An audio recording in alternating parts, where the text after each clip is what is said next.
وبرکاتہ۔ جی ہماری 48 نمبر آیت کی مختصر تفسیر تو آپ جانتے ہیں کہ صدیاں لگا دیں اس پہ تو ایک لفظ کی تفسیر کا حق ادا نہیں ہوتا۔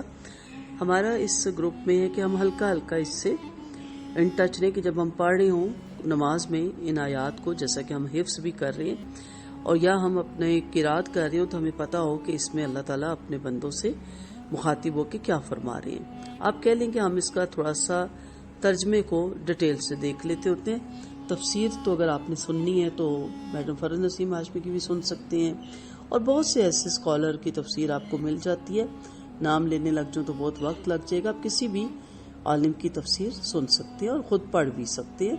تفسیر ابن کثیر ہے، تفہیم القرآن ہے، فہم القرآن ہے، اور اس طرح معرف القرآن ہے، بہت سی تفسیریں آپ کوئی تفسیر بھی اپنے پاس رکھ سکتے ہیں۔ جی ان شارٹ دیکھتے ہیں۔ بنی اسرائیل کو ان کی نعمتیں یاد کروائی گئی کہ ہم نے آپ پہ نعمت کی، جو پیچھے ہم نے 47 میں دیکھا، اور ہم نے آپ کو تمام جہان والوں پہ فضیلت دی۔ اب کہا جا رہا ہے کہ اس چیز کے زوم میں نہ رہنا، یہ نہ سمجھنا کہ ہم اللہ کے پیارے ہیں، ہماری بخشش ہو گئی اور ہم ولیوں کی، ہمارے اندر بہت سے پیغمبر پیدا ہوتے ہیں۔ تو بنی اسرائیل کی بگاڑ کی وجہ کیا تھی؟ آخرت کا یقین ختم ہو جانا، اور ان میں کرتے کرتے نہیں صرف زبان سے ہی نہیں، حال سے بھی، دونوں صورتوں میں اس عقیدے سے دور ہو چکے تھے۔ ہمارا کیا مسئلہ ہے؟ ہمارا عقیدہ تو بڑا پکا ہے کہ آخرت آنی ہے، مرنے کے بعد جی اٹھنا ہے، یعنی ہم لیکن اپنے حالت ذات سے یہ بتاتے ہیں کہ جیسے ہمیں اس کا کچھ پکا یقین نہیں، یقین ہو تو ہماری زندگیاں بدل جائیں۔ تو یہاں بتایا جا رہا ہے کہ اپنے دشمنوں پہ ان کا غلبہ تھا، وقتی غلطیوں سے ان پہ درگزر کیا جاتا تھا۔ تو یہود کی نسلوں نے کیا سمجھا؟ کہ اس غلط فہمی پہ پڑ گئے کہ ہم اللہ کی خاص امت ہیں، ہمارا حال میں کامیاب ہوں گے اور ہماری کوئی پکڑ نہیں ہوگی۔ یہاں سب کو مخاطب کیا گیا، پچھلی امتیں، اس وقت کی امتیں، اور نبی کریم صلی اللہ علیہ وسلم کی امت، ہر ایک کو، کہ نعمتوں کو بیان کرنے کے بعد عذاب سے ڈرایا جا رہا ہے، اور کہا جاتا ہے کوئی کسی کو کچھ فائدہ نہیں دے گا۔ یعنی اگر آپ کسی ولی کی اولاد ہیں، کسی درویش کی اولاد ہیں، کوئی سلسلہ آپ میں چلا آ رہا ہے، تو اس کا آپ کو کوئی فائدہ نہیں ہے۔ آپ کے اپنے اعمال آپ کو فائدہ دیں گے، دوسروں کے اعمال کو ہر وقت گننا، ٹھیک ہے، آپ ان کو، جیسے بنی اسرائیل کو مخاطب کیا گیا کہ آپ یعقوب علیہ السلام کی اولاد میں سے، تو وہ آر دلانے کے لیے، سبق دینے کے لیے آپ اپنے بچوں کو یہ واقعے سنا سکتے ہیں کہ آپ کے دادا، آپ کے پردادا سخی تھے، نیک تھے، یا درگزر کرتے تھے، لیکن یہ نہیں کہ بس آپ اسی زوم میں کہ کیونکہ میں ان کی نسل سے اس لیے میری سارا کچھ معاف ہوا ہوا ہے۔ یہاں پہ کہا گیا وَاتَّقُوا يَوْمًا لَا تَجْزِي نَفْسٌ عَن نَفْسٍ شَيْئًا۔ آپ چاہے پیغمبر ہی کی نسل سے کیوں نہیں چل رہی ہوں، انہی کے اس میں خاندان میں سے کیوں نہ ہو، نفع نہیں دے گا آپ کو اس دن کوئی نفس کسی نفس کو، کیونکہ نبی کریم صلی اللہ علیہ وسلم نے اپنی بیٹی فاطمہ کو مخاطب ہو کے کیا کہا تھا؟ اے فاطمہ، جو مانگنا ہے مجھ سے ابھی مانگ لو، حشر کے میدان میں تمہارے کچھ کام نہ آؤں گا، ٹھیک ہے؟ تو صرف یہ کہنا کہ میں نبی کی امتی ہوں، یہ چیز کام نہیں آئے گا جب تک میں نبی کی امتی ہونے کا حق ادا نہیں کروں گی۔ اور پچھلی کلاس میں نے کیا آپ کو بتایا تھا کہ اللہ نے کیا کہا کہ آپ بہترین امت ہیں۔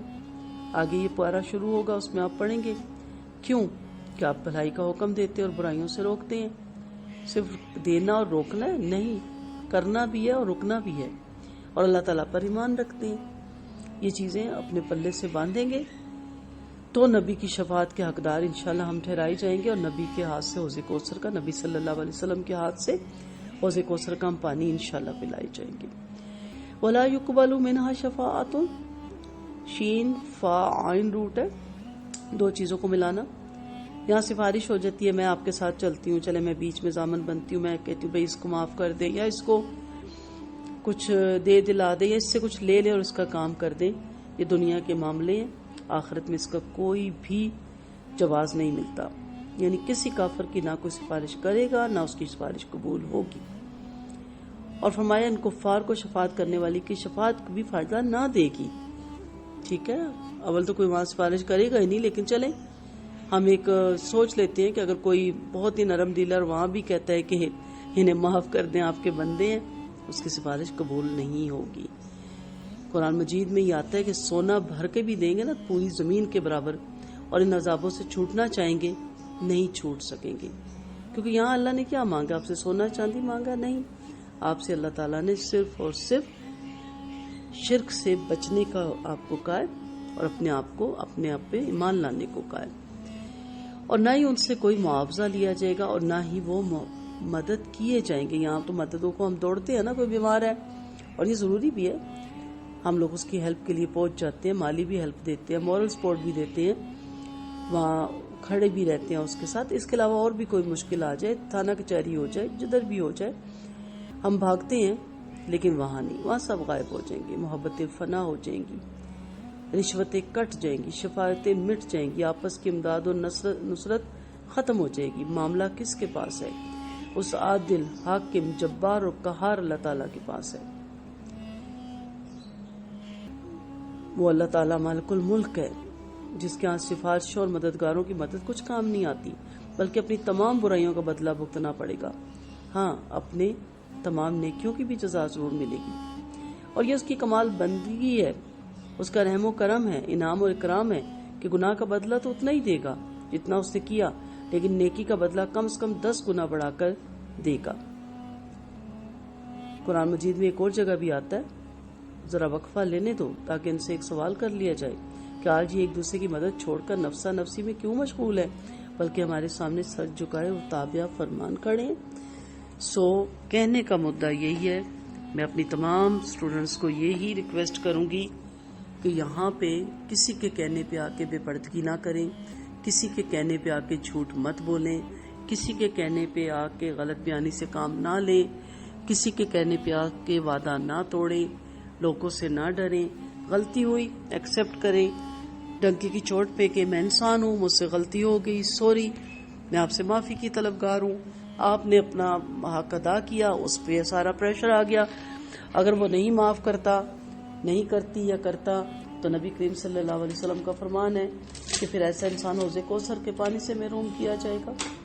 حالانکہ وہ حق پہ تھا، لیکن اگر ایک شخص اپنی انا کو ایک طرف رکھتے ہوئے اور اللہ کی محبت اور اس کے ڈر سے آگے بڑھتا ہے تو اس کو ایکسیپٹ کیے۔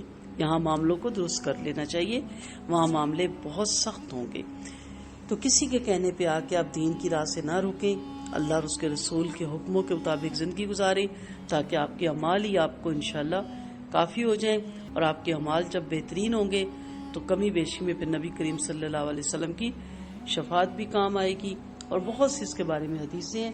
جب ہم آیات شفاعت پہ پہنچیں گے تو وہاں آپ کو میں اس کی ڈیٹیل بتاؤں گی۔ السلام علیکم ورحمۃ اللہ وبرکاتہ۔